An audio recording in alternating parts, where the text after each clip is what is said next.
behind. Thank you, Senator. Senator Zappone, you have 6 minutes. Okay, here, look. I have 6 minutes. 6 minutes, yeah. Okay, I thought we had 8 minutes. I'm leading. No, 6 minutes, Senator.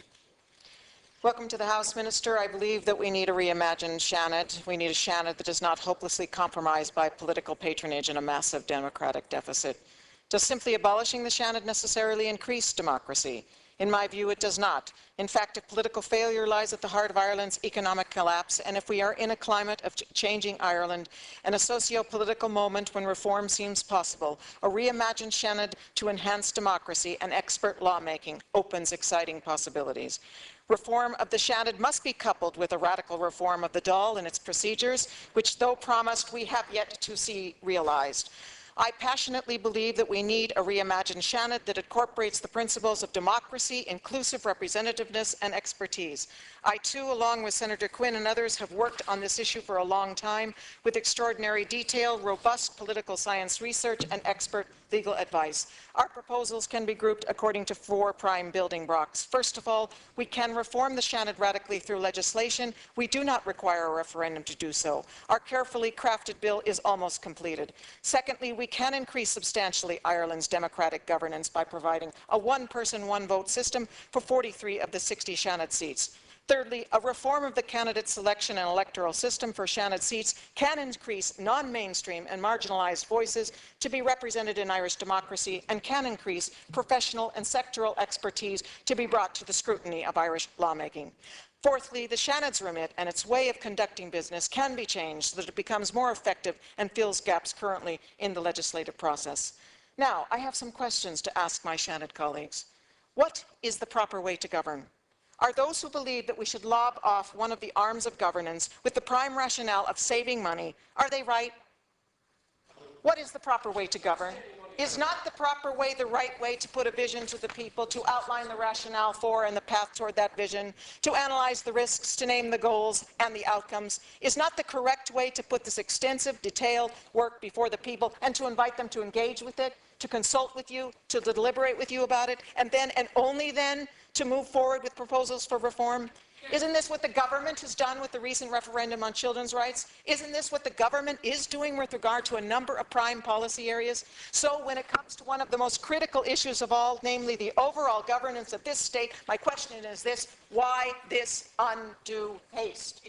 And colleagues, especially Fine Gael and Labour senators, would you please ask the Taoiseach and the Taoiseach why this undue haste? No consultation with the people has happened, including the current members of the Seanad, and the government has flatly refused, with absolutely no rationale, to put this issue into the Constitutional Convention. No white paper has been written, and furthermore, as we are all aware, not one of the 8 or 11 or 12 reports published on the role of the Seanad have called for its abolition. They all called for its reform. Furthermore, the government wants to put a referendum to abolish the Seanad without plans for genuine radical reform of the Dáil. What we have in the Dáil is the fusion of the executive and the legislator, together with the practices of whipping and the guillotine. The government says that we will have a radical reform committee system to ensure that proper checks and balances will happen without a Seanad. But can the people really expect that enhanced committees can do this job? Committees are constituted by elective representatives from local constituencies. Are the people to expect that in this context these deputies will be capable of shedding their political views, party affiliations and electoral concerns for the purposes of the right law for all the people? Senator Crown's bill puts the issue of the Seanad reform to this House. Of course, I think that this is a good thing. It does incorporate the democratic principle of one person, one vote for the seats that can be chosen within the limitations of the Constitution. This, too, I think, is a good thing.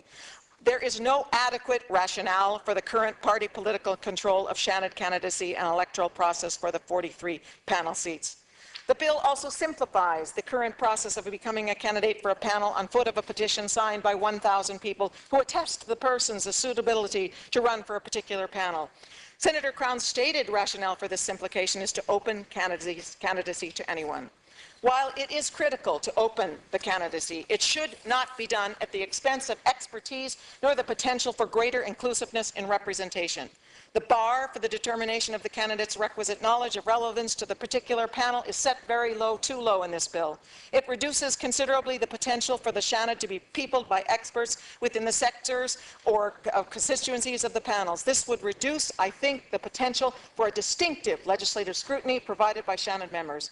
Furthermore, there's no stated rationale contained within the bill, or indeed any research underpinning the bill, to abolish entirely the role of nominating bodies. I believe that we should change how candidates are nominated to stand for panels by initiating a dramatic expansion to the nominating bodies. If a bill were to modernize the criteria whereby an organization could become a nominating body, this would open up Seanad Éireann to civil society.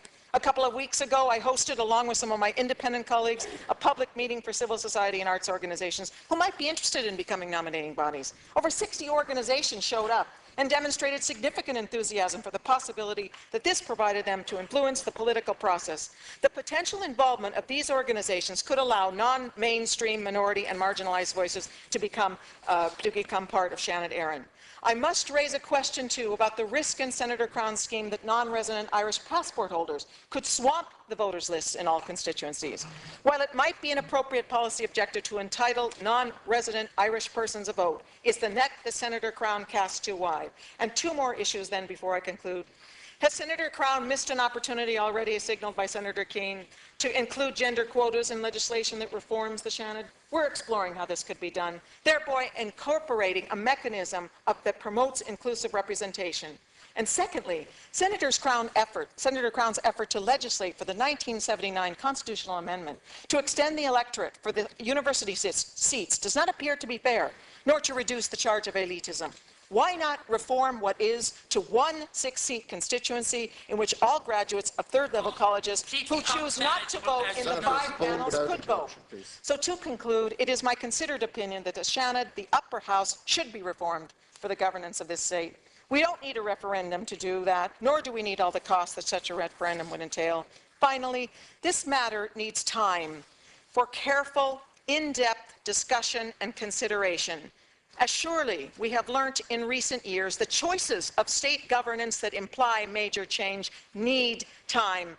It is the least that the people deserve. Thank you, Senator. Senator Batch.